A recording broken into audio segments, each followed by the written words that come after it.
Hello and welcome to the 41st episode of The Route, our school bus fleet content series. I'm Wes Platt, Executive Editor. In this episode, I'm very happy to welcome Curt Macysyn, the Executive Director for the National School Transportation Association, to reflect on the recent annual conference in Niagara Falls. Click like on this and all our other videos and subscribe to our YouTube channel. Your comments are always welcome. If you get a chance, please post who you are, where you're from, your city, your state, your school district, and that way I can give you a shout out in a future episode. Okay, let's get rolling.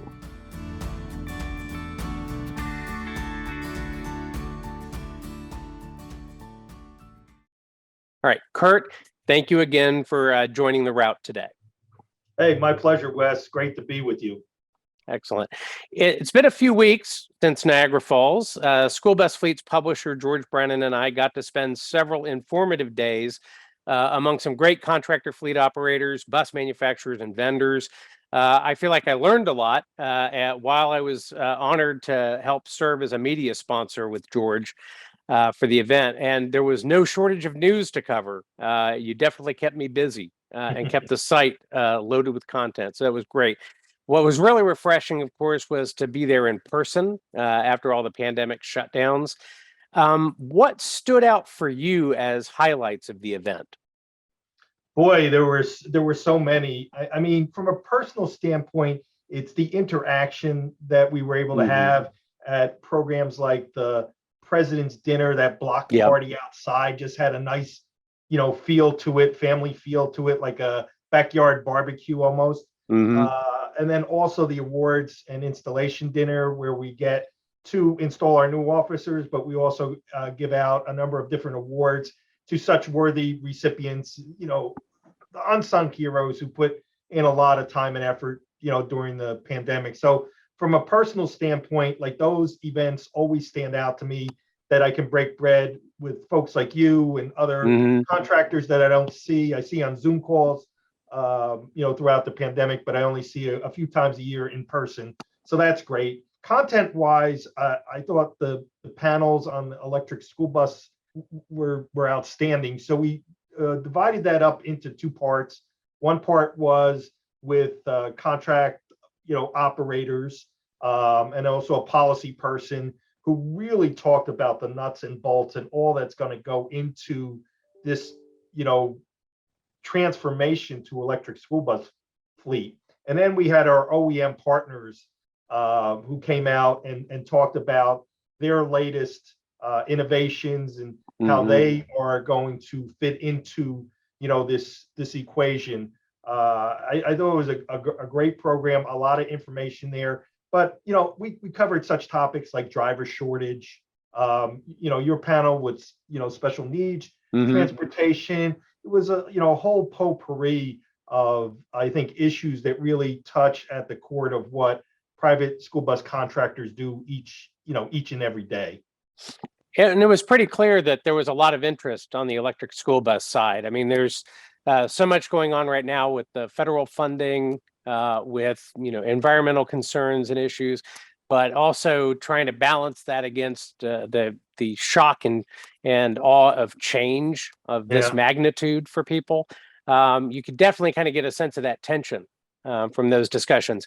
And I don't know that you necessarily get that from the internet roundtable discussions that we might put together from time to time. So yeah, it was definitely great to be back in person and doing that on the ground instead of over the internet. So I appreciate the organization doing that. Now, looking ahead, what are the major concerns and issues that are on your radar with the association? Yeah, first and foremost, as we head into the back to school period, driver shortage is always top on the list at this point. We had programs where we talked about how the organization is going to try to take tangible steps to address the driver shortage. I mean, there's no magic pill that we can swallow that's going to alleviate this. It's going to take a concerted effort over a number of years to fill that funnel with new drivers. So a lot of things that we have talked about have come to fruition. We've gotten 3 separate waivers from FMCSA under the hood testing requirement. Also published is a 5-year exemption under the hood, testing requirement exemption. So we think we're making headway there. And then there may be a legislative remedy out there to kind of coerce states who are currently resistant to adopting the waivers to do so. So that's first and foremost. We'll see what the driver shortage looks like this year as compared to last year. I really feel like, Wes, moving into this school year, that we're finally really out from the throes of the pandemic, and that this will be a more representative school year than obviously the previous ones have been, for obvious reasons. And then, there are a number of other things. We talked about electric school buses. That's going to be an issue that the organization has to tackle, not just this year, but over the next probably 5 to 7 years at a minimum. So those are a couple of the key issues that we're going to be facing. But we also have to weigh in on things like insurance coverages, financial responsibility. Have to keep an eye on those types of issues, as well as something that has unfortunately gone flown beneath the radar, and that's implementation of the Stop for School Buses Act, or provisions of that act that were included in the Infrastructure Investment and Jobs Act. So we're going to be working with National Highway Traffic Safety Administration to implement a lot of those provisions, which we're excited about, to get our sleeves rolled up and working on just taking any step we can to make the school bus an even safer operation than it already is. Now, what's the next big association event that you have on the horizon for NSTA? That's is that the one in Key Largo? Yeah, so we have a fall conference in Key Largo. Unfortunately, our midwinter meeting was postponed because there was a outbreak of COVID in January. So we pivoted and scheduled a fall conference, which is a little different, for us. But it's scheduled for November 8th through 10th down at Playa Larga Resort in Key Largo. And then we'll go into our midwinter meeting in San Diego in January, the 22nd through the 24th. Already 2023, Wes, huh? How about that? Unbelievable. Yeah. Trying not to think too much about what that means for my birthdays going forward. Now, students are heading back to school all over the place. That's starting to happen. I've seen your organization promoting safety messages throughout social media. Who are you trying to reach, and what are some of the key points you want people to keep in mind as our kids get back on the yellow buses? Well, I mean, we're trying to reach everybody and anybody, whether it's parents, administrators, school board members, or the general public. Back to school affects all of us, whether you're, parents with school-age children, or you're just a motorist going to work. Just want to tell you, leave a few extra minutes because those school buses are going to be out, and we don't want you to get frustrated because they're stopping and picking up children. So let's be prepared, for this. So those messages are really targeted, for everyone. I think the biggest message overall is that children are in more harm for an incident outside of the school bus than they actually are inside the school bus.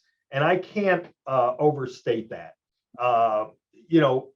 Year after year, we see incidents where children are, coming off the bus, and they're affected in many different ways, by vehicles. Some are close calls, some unfortunately result in injury or death, and we want to alleviate that entirely. And so I think coupled with that is the fact that there are technological improvements that will assist us, but nothing is ever going to remove the human element. So if you're driving a vehicle around the school bus, be hyper vigilant to make sure that you're taking your time and you are seeing the children, the operation of the bus clearly. Don't obviously don't pass a bus with a stop arm extended, but also, if you're passing a bus in general, just be careful around there, because children aren't always predictable. And True. and so it's important that we all view this as that we're in it together. And school bus safety isn't just uh, school bus operators, isn't just school districts. It's really all of us that really play a part, in that, and that's important to remember. Absolutely. Finally, I wanted to spare some time to discuss the passing of Representative Jackie Walorski in that traffic accident in Indiana. I don't really want to belabor details of the accident or anything like that. It's not about that. It's really to reflect on what she meant to the student transportation industry from your perspective and the impact that she had on the lives of school children. I know that she did a lot of work on issues that were near and dear to your organization. Yeah, for sure. She was a primary sponsor for the Stop for School Buses Act. And, that came about because she was such a caring and compassionate person. And when there was a fatal accident in 2018 in Rochester, Indiana, she was the first one to step up to the plate and say, what can we do?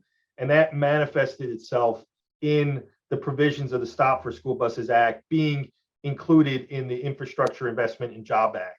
So I'm grateful for the fact that she was around to see that come to fruition. It's obviously a tremendous personal loss for me and for the organization, because it's her advocacy on our behalf was only part of the story. She was just such a warm and compassionate individual. You couldn't help but like her, outside of being a true advocate for our organization. So we felt it all around, and we send our prayers and best wishes to her husband and family members, as well as her staff members who also perished in the crash. It was a big loss, Wes. I was in Chicago at O'Hare Airport, in fact, when I got the news, and I was just floored. And so I just do want to express to everyone how important she was to us, not only as an advocate for our industry, but also as an individual who was a caring and compassionate leader. She'll be missed. With that, I want to urge everyone who's checking out the route to give a listen to Curt's NSTA podcast, The Bus Stop. Chances are more of you are here because he's here than are here because of the route. We're still kind of a fledgling thing, and he's been taken off for a while.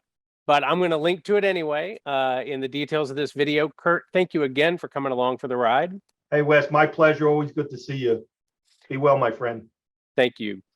It's time to park the bus. Tell your friends about the route. If you've got news, reach out to me by email at wes.platt@bobbit.com. Tweet us at School Bus Fleet. Drive safely, and see you next time on the route.